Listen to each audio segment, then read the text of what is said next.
Alright, this is part 2 for the way a door closes.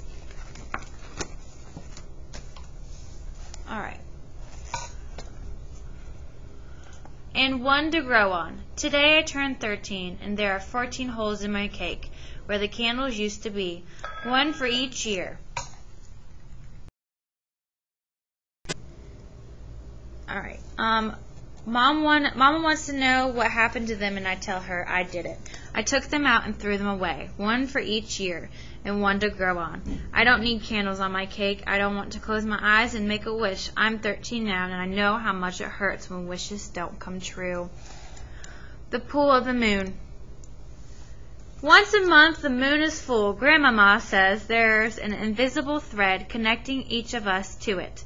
She says sometimes she can almost feel the moon pulling on that thread. She says sometimes it's so strong folks can't help but put on their traveling shoes. I wonder if that's what made Daddy leave, if he felt the pull of the moon. Grandmama says once in a while we get another full moon in the same month, a blue moon, a second chance. Moons, Grandma says, are one of God's little gifts to help us find our way home.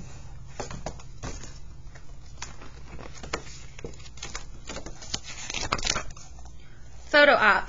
Every photo album we own is open and sprawled all over my bed. What are you looking for? My sister asked.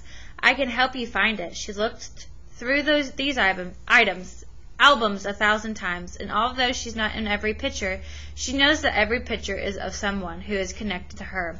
I let her stay, but I know she can't help because I'm not looking for a person.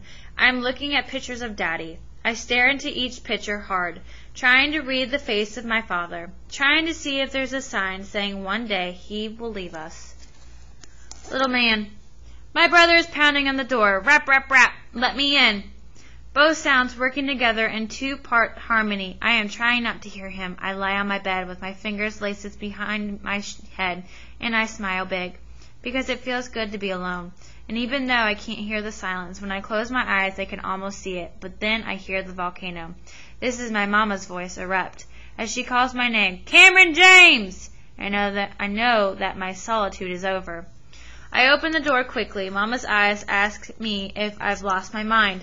My brother's face is tear-stained and shows he has been betrayed by his hero. Grandmama pretends to take no notice of the situation. No one says a word. This is not the silence I had in mind.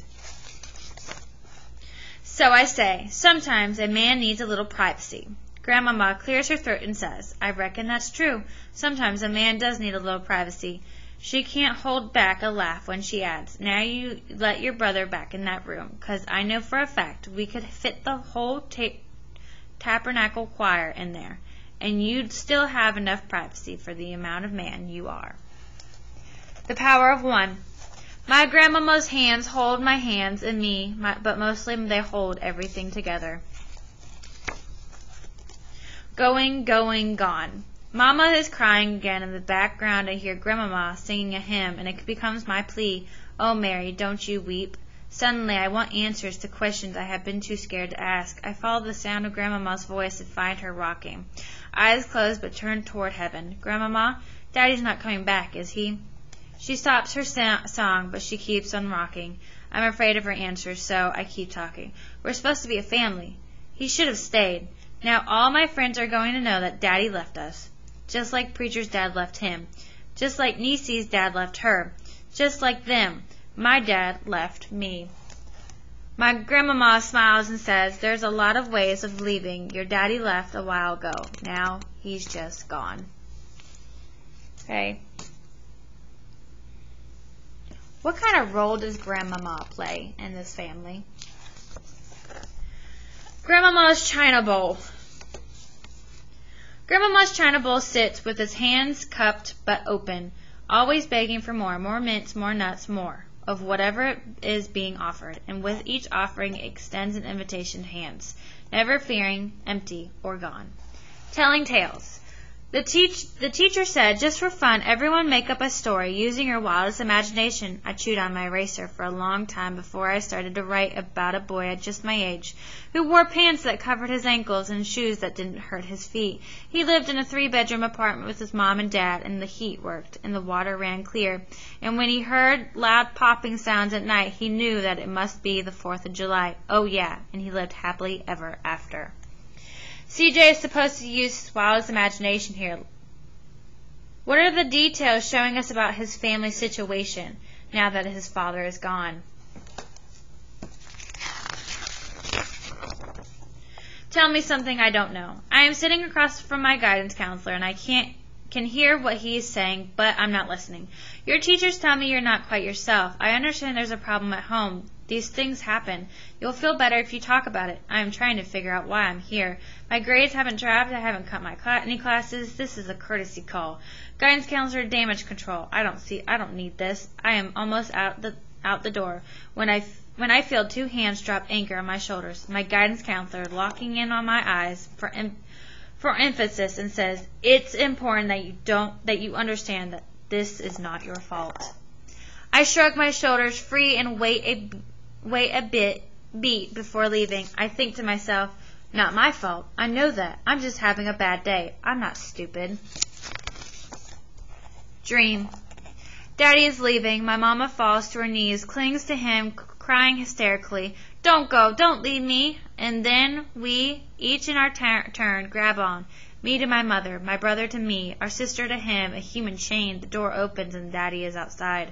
He is lifted into the air. We hang on. Suddenly, Daddy is flying just like a kite, and we are the tail. Our holding on is the thing that lets him soar. When our Daddy goes. Sister cries while she is sleeping. It's as if her eyes were leaking. Seems that our whole house is weeping when a Daddy goes. Brothers acting like a stranger. Eyes and words are full of anger. Warning signs, they all spell danger when a Daddy goes. Mama's hands are always praying, listening for what God's saying, holding tight for fear of straying when a Daddy goes. Grandmama's voice is raised and singing to God's promises. She's clinging as to all the joys that He is bringing when a Daddy goes.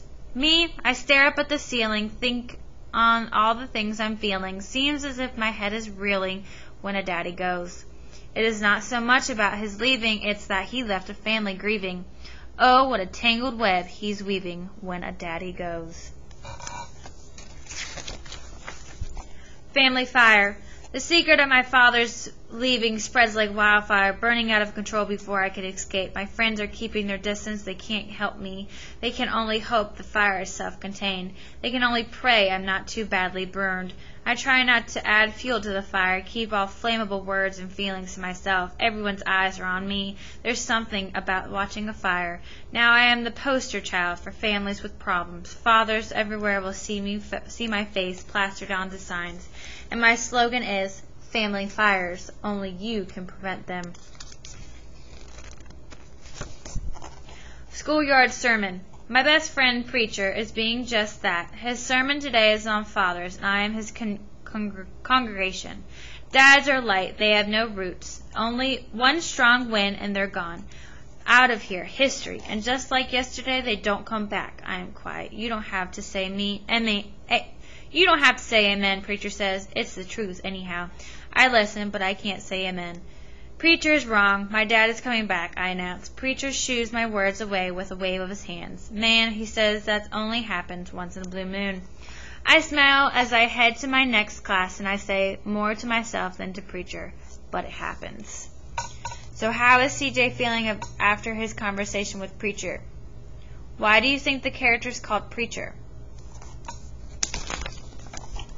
Winter words. It is cold outside, but I am hot. I am so hot I could melt snow. Mama is going out. Again. Out where? I ask, trying to sound as if I don't really want to know. Never your mind, she says with a smile as if she kisses me, and then she steps back and does a twirl. She moves like music, and even though I am proud to have the most beautiful mama in the world, I don't let it show.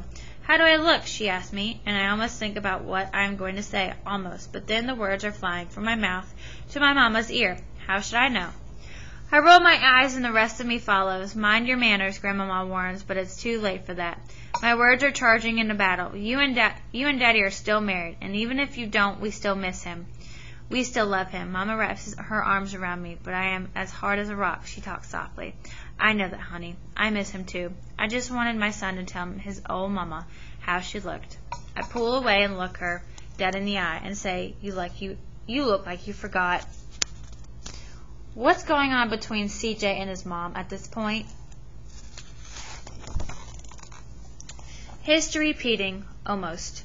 Mama's trying to talk me out, but there are so many words swimming around in my head that I am sure they will start to leak out all over the floor if I let any more come in. So I walk out of the room. I walk out the front door, and I kept walking.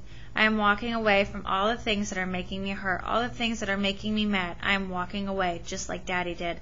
I am leaving all my problems behind, just like Daddy. I stop, because suddenly I am seeing Mama's face when Daddy left. I turn back toward home and I run. I run so fast it hurts to breathe, but I can't stop. I don't stop until my arms are wrapped around Mama's middle, and my I'm sorries are lost in her lap. My tears stain her sun gold dress like a sudden rain. She lifts my head, cups my face in her hands, and says she just changed the course of history. How'd I do that, Mama? I asked. You came back. Temp job. There was a time when the stars had to be aligned just so to get me to be the best big brother in the world. The one who took you with him, the one who wanted to hang out with you. But now my brother has mastered the art of getting to me. He learned from our sister, who, by the way, can get me to do anything. So when he begs for a game of hoop, even though I need to study, I grab the ball and head for the driveway. We run up and down our cement court. Dribble, dribble, stop. Dribble, dribble, shoot. Whoosh! My brother's word and the ball go into the net at the same time. We play hard and I let him win, just like Daddy used to let me win. I gave him a high five and put him in a headlock as we go inside. You done good, I say. My brother looks at me and smiles. You sound just like Daddy. For a minute, I forget to breathe, and then I smile because I feel good carrying on the tradition in my father's absence. And I say, thanks, little brother, but I'm just filling in. Forgetfulness. It didn't seem right, but being happy while Daddy was gone. He wasn't dead, but still I was in mourning. Yesterday I forgot that I had nothing to be happy about. I forgot to remember that this is a bad time, a no-dad time, a sad, sad time. I don't even remember what was so funny, but I do remember I felt like I'd betrayed something. The memory of my father, because I laughed. I laughed so hard, I cried. Prodigal son. Even before my brother and sister yell out his name, the muscles in my mother's hands stop working, and the plate she is drying goes crashing to the floor. My back is to the door, but I can't turn around. I am afraid that this is a bad joke, and the laugh will be on me. Grandmama is not surprised. She knew what we all secretly hoped for. No one actually heard the door open, but we all heard it close, and I breathe a sigh of relief because I know Daddy is home to stay. Trust me, I can tell a lot by the way a door closes. Astronomy 101. All I can think about is finding Preacher. When our paths finally cross, my chest is puffed out as I begin the lesson. Preacher, I say, you know what a crescent moon looks like? You know what a quarter moon looks like? You probably even know what a waxing gibbous moon looks like. But let me tell you what a blue moon looks like. It's my dad coming home after being gone for what seemed like forever. He can't find enough words to say how sorry he is, but he keeps on, each word rooting him to us like a tree that's planted by the water, and he shall not be moved. So, is this a happy ending, or do we know for sure? Predict what you think might happen next for the members of CJ's family.